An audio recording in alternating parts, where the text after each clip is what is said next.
ክቡር አፈ ጉባኤ አገኘሁ ተሻገር፣ የጠቅላይ ፍርድ ቤት ፕሬዝዳንት ክቡር ቴዎድሮስ ምህረት፣ የፓርቲያችን ምክትል ፕሬዝዳንት ክቡር አቶ አደን ፋራህ፣ የኢንዱስትሪ ሚኒስትር መላኩ አለበል፣ ክቡራን ሚኒስትሮች፣ የተከበራችሁ የምክር ቤት አባላት፣ ክቡራን እንግዶች፣ ከሁሉ በላይ የኢትዮጵያ ታምርት ቤተሰቦች ለአራተኛ ዓመት የኢትዮጵያ ታምርት የኤክስፖ ፕሮግራምና ለተገኘው ውጤት በጋራ ስላደረሰን እንኳን ደስ ያላችሁ፣ እንኳን ደስ ያለን ለማለት እወዳለሁ። ማምረት ሉዓላዊነት ያጎናጽፋል ስንል አለማምረት በሰዎች ጣጣ በእኛ ላይ የሚደርሰውን ዳፋ መከራ ችግር ከግምት በማስገባት ነው። ኢትዮጵያ ማዳበሪያ ማምረት ካልቻለች የግብርና ምርትና ሂደቱ በሰዎች በጎ ፈቃድ ላይ የወደቀ መሆኑ አይቀርም። መብላት እስካለ ድረስ ለምግብ ግብዓት የሚሆኑ የማምረቻ መሳሪያዎች፣ ምርጥ ዘሮች፣ ማዳበሪያዎች በሀገር ውስጥ ማምረት የተሟላ የምግብ ሉዓላዊነት ለማረጋገጥ ያግዛል።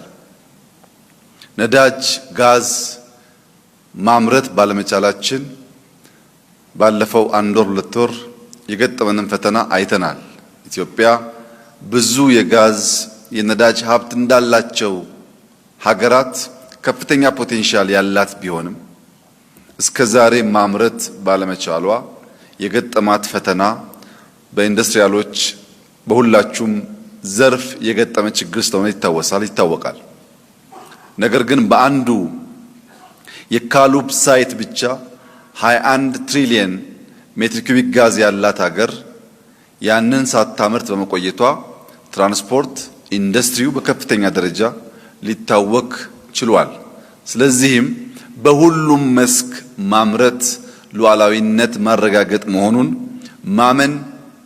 ማመን ብቻ አይደለም፣ ማቀድ ብቻ አይደለም፣ መስራት ከዚያም መስፋት በሁሉም መስክ የሚጠበቅ ጉዳይ ይሆናል።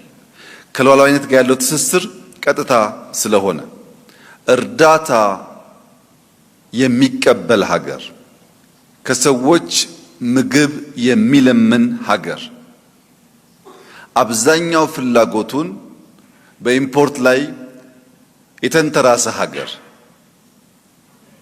ነፃ ነኝ፣ ሉዓላዊ ነኝ፣ ክብር ያለኝ ሀገር ነኝ ማለት አይችልም። ጥገኛ ነው፣ ለማኝ ጥገኛ ነው። እኛ ለማኝ ኢትዮጵያውያን ሰምታችሁኛል። እኛ ለማኝ ኢትዮጵያውያን ልመና በቃን እስካላልን ድረስ ጥገኞች ነን።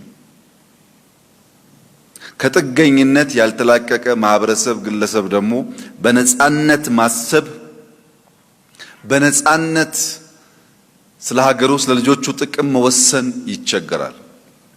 ያ እንዳይሆን ኢትዮጵያ አምርታ ሉዓላዊነቷን ማረጋገጥ እንድትችል ከሁሉ በላይ ይህ የገባው የኢትዮጵያ ታምርት ቤተሰብ ከፍተኛ ኃላፊነት እንዳለበት አምኖ አሁን በጀመራችሁት መንገድ በትጋት በህብረት በአንድነት መስራት ከቻል ኢትዮጵያ ሉዓላዊ ነፃ ክብሯን የጠበቀች ሀገር አድርገን ለልጆቻችን ማስረከብ እንችላለን። ይህ እንዲሆን ሁላችን በታላቅ ውሳኔና ቁርጠኝነት መስራት ይጠበቅብናል። የዛሬ 4 ዓመት ኢትዮጵያ ታምርት ሲባል አሁን ባየነው ውጤት ልክ በፈጠነ ጊዜ የምርቱ አይነት ሰፍቶ ጥራት አድጎ የኢትዮጵያን ፍላጎት በዚህ ልክ ይመልሳል ብለው የሚያምኑ ሰዎች ጥቂቶች ሊሆኑ ይችላሉ።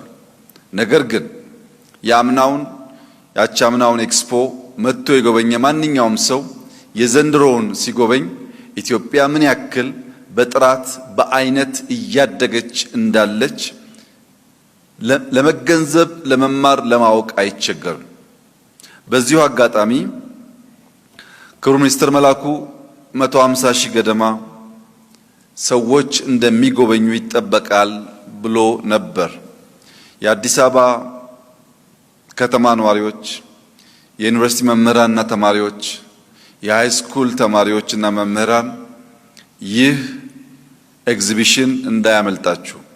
በጣም በርካታ ትምህርት የሚገኝበት ለመፍጠር ሰው ለመሆን ለማደግ በውስጣችን የተደበቀውን ብቃት ኢግናይት ለማድረግ የሚያስችሉ ፕሮዳክቶች ስላሉ የምትማሩ የምታስተምሩ መነገድ ማምረት የምትመኙ የምታስቡ ሰዎች በዚህ ስፍራ እየመጣችሁ የነዚህን ድንቅ ኢትዮጵያውያን የአእምሮና የእጅ ስራ ብትጎበኙ በነፃ ብዙ ዕውቀት ትገበያላችሁ ብዬ አምናለሁ። እኔም ዛሬ በጣም ብዙ ትምህርት አግኝቻለሁ እና 150 ሺህ ሰው በቂ ስላልሆነ በተቀናጀ መንገድ ተማሪዎች፣ መምህራን በስፋት መጥተው ሊጎበኙ እንደሚገባ በጽኑ አምናለሁ። የኢትዮጵያ ታምርት እንቅስቃሴ ምንም እንኳን በእድሜው ለጋ ቢሆንም ገና 4 ዓመት ቢሆንም ንቅናቄውን ከጀመር በከፍተኛ ደረጃ ግን ሪስፖንድ እያደረገ ነው። ዘንድሮ ሀገራችን ኢትዮጵያ የ10.2% ጂዲፒ ግሮዝ ታመጣለች። ይህ የጂዲፒ ግሮዝ በቅርቡ የወርልድ ባንክና የአይኤምኤፍ ዓመታዊ ስብሰባ ሲደረግ 9.2% እድገት ኢትዮጵያ ታመጣለች። ከአፍሪካ ቀዳሚው እድገት የኢትዮጵያ እንደሆነ ወርልድ ባንክና አይኤምኤፍ ተንብየዋል። ይህንን ትንበያ ኢንዱስትሪያሎች በቀላሉ ማየት የለባቸው። በኢትዮጵያ መንግስትና በአይኤምኤፍ መካከል በዘመናት መካከል የ1% የፕሬዲክሽን ዲፍረንስ ኖሮ አያውቅም። እኛ 10 ስንል እነሱ 7 6 የሚሉት 9 ብለው እኛ 10 ካል ምን ያክል የተቀራረበ ፕሬዲክሽን እንዳለ ያሳያል። የዘንድሮ የ10.2% እድገት የሚረጋገጠው ፕራይመሪሊ ኢንዱስትሪውና ኢትዮጵያ ታምርት በፈጠሩት ንቅናቄ ስለሆነ ለዚህ እድገት የናንተ አስተዋጽኦ ከፍተኛ ስለሆነ እንኳን ደስ ያላችሁ ለማለት እወዳለሁ። ከማክሮ ኢኮኖሚክ ሪፎርም በፊት በውጭ ምንዛሪ ግኝት ኢትዮጵያ የነበረባትን ፈተና ሁላችሁም ታውቃላችሁ። የዛሬ 3 ዓመት እና ከዚያ በፊት በነበሩ ዓመታት በሙሉ ፕላስ ኦር ማይነስ $3 ቢሊዮን ያላለፈ የኤክስፖርት ገቢ ነበር ኢትዮጵያ የምታገኘው $3 ቢሊዮን። ዘንድሮ በታሪካችን ለመጀመሪያ ጊዜ ከአቻምናው በ3 እጥፍ በልጠን $10 ቢሊዮን ገደማ ኤክስፖርት በዚህ ዓመት እናሳካለን። ይህ ትልቅ ድል ነው። የዚህ ድል ፋውንዴሽን መሰረት ደግሞ ኢንዱስትሪ ነው። ለዚህም በድጋሚ እንኳን ደስ ያላችሁ ማለት እወዳለሁ። ኢትዮጵያ ታምርት ስንጀምር የማኑፋክቸሪንግ ዘርፍ እድገት 4.7% ነበር። ዘንድሮ 10.7% ደርሷል። የማኑፋክቸሪንግ እድገት ብቻ። ይሄ ሊመጣ የቻለው የኢትዮጵያ ታምርት ንቅናቄ በኤክስፖርቱ ያመጣው ውጤት፣ በተኪ ምርቶች ያመጣው ውጤት በተሟላ መንገድ እንዲሳካ ማኑፋክቸሪንግ ያሳየው እድገት ነው። ለምሳሌ በተኪ ምርቶች ብንወስድ ባለፉት 4 ዓመታት ከዚህ ቀደም በውጭ ምንዛሪ እናስገባ ከነበሩ ምርቶች መካከል 14.5 ቢሊዮን ዶላር ገደማ ኢትዮጵያ በሀገር ውስጥ ማምረት ችላ ተክታለች። ይሄን እናንተ ባታመርቱ ኖሮ 14.5 ቢሊዮን ዶላር የምናገኝበት መንገድ አታካች ስለሆነ በልጆቻችን ላይ የዕዳ ቀንበር ከማጠናከር ኢኮኖሚያችንን ከማዛባት ባልተረፍን ነበር። ነገር ግን ስላመረታችሁ በ4 ዓመት ውስጥ 14.5 ቢሊዮን ገደማ ኢምፖርት መተካት ተችሏል። በሚቀጥሉት 4 ዓመታት በብዙ እጥፍ እንደሚያድግ ምንም ጥርጥር የለውም። ባለፉት 4 ዓመታት ብቻ 993 ኢንዱስትሪዎች በተለያየ ምክንያት ከዚህ ቀደም ቆመው የነበሩ ወደ ስራ ገብተዋል፣ ስራ ጀምረዋል። ኦልሞስት 1000 ፕላንት ማለት ነው። ይሄ ምን ያክል በኤምፕሎይመንት በኤክስፖርት በተኪ ምርት ሚናው ምን ያክል ሰፊ እንደሆነ ለእናንተ መንገር አስፈላጊ አይደለም። ባለፉት 4 ዓመታት ኢትዮጵያ ታምርት ካልንበት ጊዜ ጀምሮ 3680 አዳዲስ ባለሀብቶች ወደዚህ ዘርፍ ተሰማርተዋል። 3000 ተጨማሪ ኢንቨስተር መሳብ የቻለ ንቅናቄ የሚጎሉትን ነገሮች ለቅመን ማረቅ ማስተካከል ከቻል ብዙ ሺህ ኢንዱስትሪያሊስቶችን መፍጠር እንችላለን ማለት ነው። ከዚህም አንፃር የኢትዮጵያ ታምርት በኤክስፖርቱ በስራ መፍጠር ዘርፍ ካመጣው ውጤት ተጨማሪ ሰዎች መፍጠር፣ መስራት፣ ፋብሪካ መትከል እንዲችሉ ያስቻለ ስራ ስለሆነ ለዚህ ስራ ስኬት ኢንዱስትሪያሊስቶች፣ የስራ አመራሮች፣ አጠቃላይ የተሳተፉ ስቴክሆልደሮች ላደረጉት ጉልህ አስተዋጽኦ በራሴና በኢፌዴሪ መንግስት ስም የከበረ ምስጋና ማቅረብ እወዳለሁ።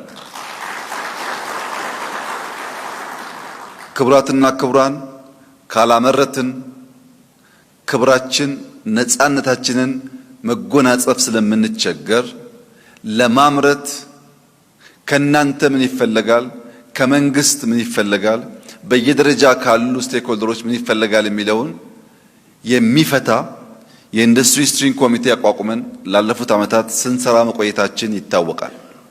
ይሁንና በመሬት በኢነርጂ በመጠኑም ቢሆን በፋይናንስ ዘርፍ መሻሻሎች ያሉ ቢሆንም በቅርቡ በነበረን ግምገማ የተገነዘብነው ነገር ዛሬም ለማየት እንደሞከርኩት አሁንም ቢሆን የኢትዮጵያ ፋይናንሻል ሴክተር ለኢንዱስትሪው የሚያቀርቡት ብድር ድጋፍ አነስተኛ ሆኖ አግኝተነዋል። በዚህም ምክንያት በሚቀጥሉት ጥቂት ሳምንታት ምናልባት ወር ባልሞላ ጊዜ ውስጥ ሕግ እናወጣለን። እያንዳንዱ የኢትዮጵያ ሀብት ምን ያህል ፐርሰንቱ ወደ ኢንዱስትሪ መፍሰስ እንዳለበት በግልም በመንግስትም ባንክ ሕግ ስለምናወጣ ከፋይናንስ ጋር ያለው ቻሌንጅ እንዳለ ይቀረፋል ብዬ መናገር ቢያስቸግረኝም አሁን ግን ኢንዱስትሪው ሊያገኝ የሚገባውን ድርሻ እንዲያጣ ያደረጉ ሰው ፈጠር ችግሮች የሚቀረፉበት ሕግ ለማውጣት የኢትዮጵያ መንግስት በስራ ላይ ስለሆነ ይህ ለእናንተ ትልቅ ብስራት ስለሆነ እንኳን ደስ ያላችሁ ማለት እወዳለሁ። ነገር ግን የኢትዮጵያ ሀብት የእናንተን ፍላጎት ሊመልስ አይችልም። 100% ያለንን ሀብት ለኢንዱስትሪ ማበደር ብንወስን እዚህ ውስጥ ካላችሁ 20-30 ሰዎች አያልፍም። ብዙ ሀብት ካልፈጠርን በቀር አሁን ያለው ሀብት በቂ አይደለም። ያ ያለው ሀብት ግን በትክክለኛው መንገድ ለሁሉም ሴክተር ፌር በሆነ መንገድ ክፍፍል መፍጠር እንዲቻል ሁሉ ነገር ንግድ፣ ሁሉ ነገር ኮንትሮባንድ ብቻ እንዳይሆን በሕግ የሚቀየር ይሆናል። ያ እንደተጠበቀ ሆኖ በተጨማሪም በኢትዮጵያ ሶቨሬን ዌልዝ በኢአይኤች በኩል እና በእናንተም ትስስር ሊሰራ የሚገባው አንድ ወቅታዊ ጉዳይ ብዬ የማስበው ነገር ከማምረት ባሻገር ያለ የንግድ ትስስር ነው። ብዙ ምርቶች አሉ። አፍሪካ ውስጥ ባለው ማርኬት ውስጥ ኩባንያዎች እየፈጠር መሄድ አለብን። አንዱ እዚህ ያመርታል፣ አንዱ ከዛ ገዝቶ እዛ ያከፋፍላል። የኢትዮጵያን አምራቾች አምርቱ ስትባሉ ነበር። አሁን ደግሞ ውጡ 5፣ 10፣ 15 ኩባንያ ከቻለ በግል ካልቻለ በህብረት አሊያም ከመንግስት ጋር እየተቀናጀ ቢያንስ በተመረጡ 5፣ 10 አፍሪካ ሀገራት የኛ ኩባንያዎች መሄድ አለባቸው። ኢትዮጵያ ትልቅ ማርኬት ያላት ሀገር ብትሆንም በአፍሪካ ውስጥ ያለውን ገበያ ለመቀራመት ከፍተኛ እድል ያላት ሀገር ስለሆነች አእምሯችሁን ማምረት ብቻ ሳይሆን የአፍሪካን ማርኬት ለመሻማት በሚያስችል መንገድ ማዘጋጀት ያስፈልጋል። ከዚህም አንጻር መንግስት የራሱን ሆምወርክ የሚሰራ ይሆናል። ክቡራት አምራቾች፣ ኢንዱስትሪያሊስቶች፣ አንዳንድ ኢትዮጵያውያን ህይወታቸውን ገብረው በአርበኝነት የኢትዮጵያን ነጻነት ለማረጋገጥ ይተጋሉ። አንዳንዶች ዕውቀታቸውን፣ አንዳንዶች ጉልበታቸውን፣ አንዳንዶች ጊዜያቸውን ይሰዋሉ። ከናንተ ደግሞ የኢኮኖሚ አርበኝነት ይፈልጋል። እናንተ ካላመረታችሁ ወታደር ደሞዝ የለውም። እናንተ ካላመረታችሁ የምታዩት ማንኛውም የልማት እንቅስቃሴ ሊከናወን አይችልም። የኢኮኖሚ አርበኛ ለመሆን ደግሞ ግብር መክፈል ብቻ ሳይሆን ኮንትሮባንድ፣ ሌብነት፣ ሾርትከት በመንግስትም በእናንተም ሳይድ ያለውን እያረቁና እያስተካከሉ መሄድ የእውነተኛ አርበኝነትን ስሜት መላበስ ያስፈልጋል። ከዚህ አንጻር በተሰራው የምንኮራ የምናመሰግን ሲሆን ተጨማሪ ጥረት ከናንተ ይፈልጋል። ከዚህ ጥረት ውስጥ አንደኛውና ዋነኛው ኢትዮጵያ ውስጥ እስካሁን እየተመረቱ ካሉ ምርቶች በተጨማሪ 96 አይነት ምርቶች ተለይተዋል። ልናመርታቸው የምንችላቸው፣ ልናመርታቸው የሚገቡ፣ ልናመርት ስንችል ከውጭ የምናመጣቸው 96 ገደማ ታይፕስ ኦፍ ፕሮዳክሽን ኢትዮጵያ ውስጥ መጀመር ይቻላል። ይሄን ለማድረግ ልየታው ስላለቀ በእናንተ በኩል መረጃውን ከኢንቨስትመንት ኮሚሽን ከኢንዱስትሪ ሚኒስቴር በመውሰድ እነዚህን ዘርፎች በፈጠነ መንገድ በመተካት ከውጭ የምናመጣቸው ምርቶች ማስቀረት ይኖርብናል። ለምሳሌ በኮንስትራክሽን ዘርፍ በቅርቡ የሴራሚክስ ፋብሪካ እናስመርቃለን። ኢትዮጵያ ላለፉት በርካታ ዓመታት ድንጋይ ተሸክማ ትመጣ ነበር።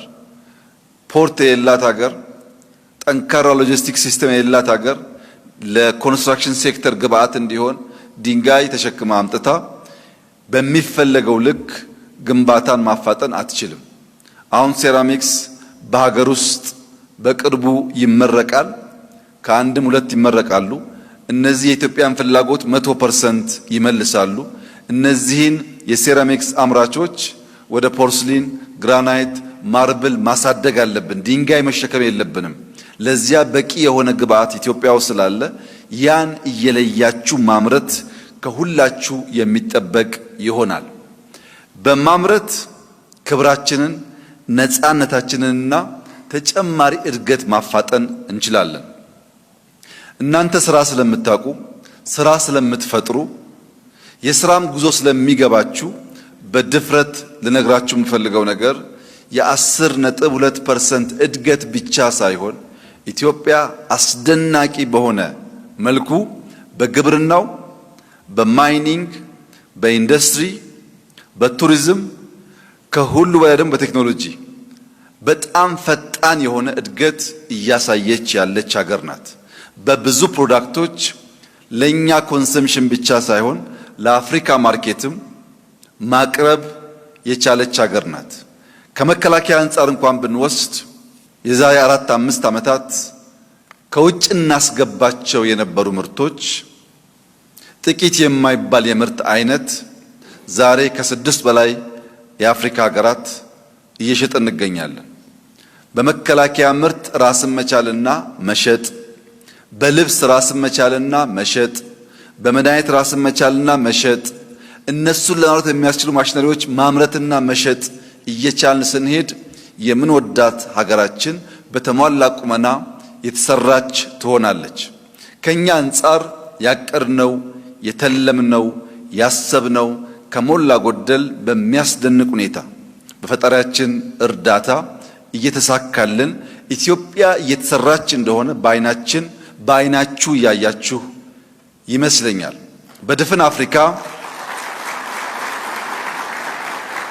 በድፍን አፍሪካ ያለው ምኞት በእኛ ልክ በሁሉም ዘርፍ የመጣ እድገትና ሲሰራ የሚታይ ሀገር ማየት የብዙ ዜጎች ምኞት ነው። እኛ ይህን እድል እንጠቀም፣ እንተባበር፣ በጋራ እንስራ፣ ከጉድለት እንማር፣ ለላቀ ውጤት ለላቀ አቺቭመንት በምቀኝነት መንፈስ ሳይሆን በትብብር መንፈስ አብረን እንቁም። የኢትዮጵያን ብልጽግና በጋራ እናረጋግጥ። ኢንዱስትሪና ማምረት ለብልጽግና፣ ለነጻነት፣ ለክብር ወሳኝ መሰረቶች ስለሆኑ በጋራ ይህን መሰረት እንድናቆም ጥሪ እያቀረብኩ ኢትዮጵያ በልጆቿ ጥረት በልጆቿ ምርት ታፍራና ተከብራ ለዘላለም ትኑር። እጅግ አድርጌ አመሰግናለሁ።